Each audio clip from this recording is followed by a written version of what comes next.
Nah, pada video kali ini kita akan membahas tentang latihan-latihan soal atau contoh-contoh soal yang bisa kita selesaikan menggunakan aturan atau sifat-sifat dari bilangan eksponen yang kita bahas pada slide pertama ini.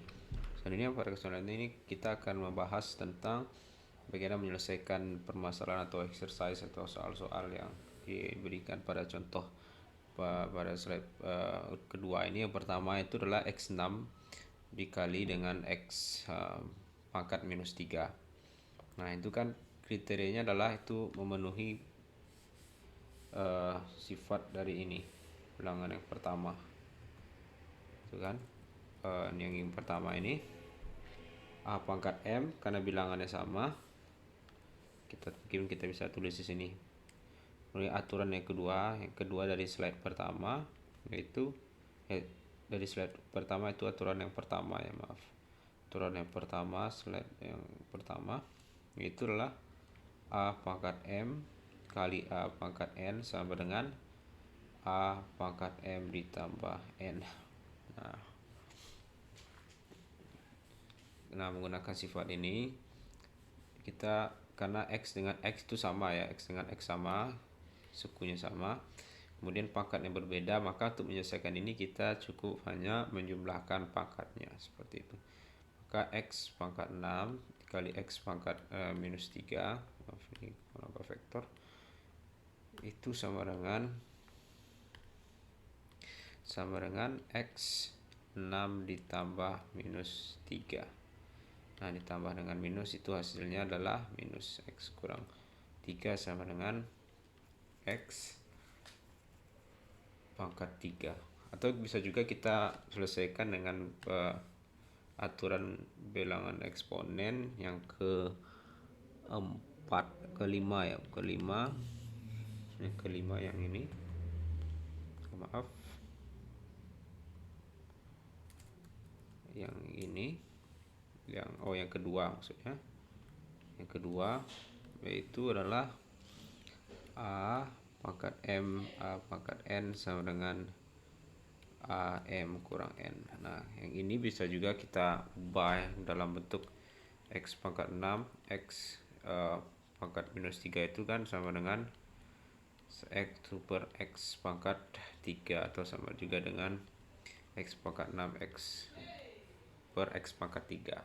Nah, hasilnya itu kita kurangin aja, maka kita temukan hasilnya adalah 6 kurang 3 juga dengan X pangkat 3 ya. Bebas kita mau pakai aturan yang mana, asal kan itu valid gitu.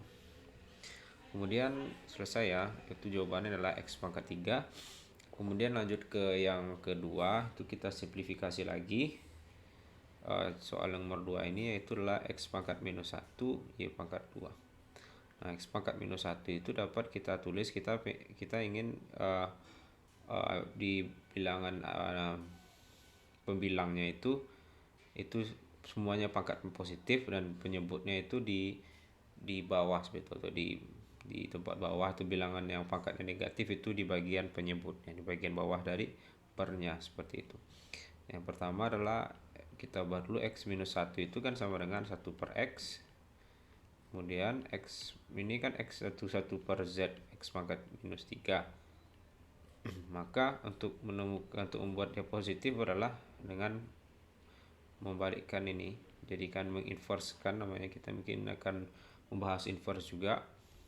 Nah, kita balik lagi seperti itu. 3 per 1 kita balikkan aja, maka dia menjadi positif. Maka kita dapat susun hasil yang kita temukan ini menjadi 1 per X dikali Y pangkat 2 dikali Z pangkat 3.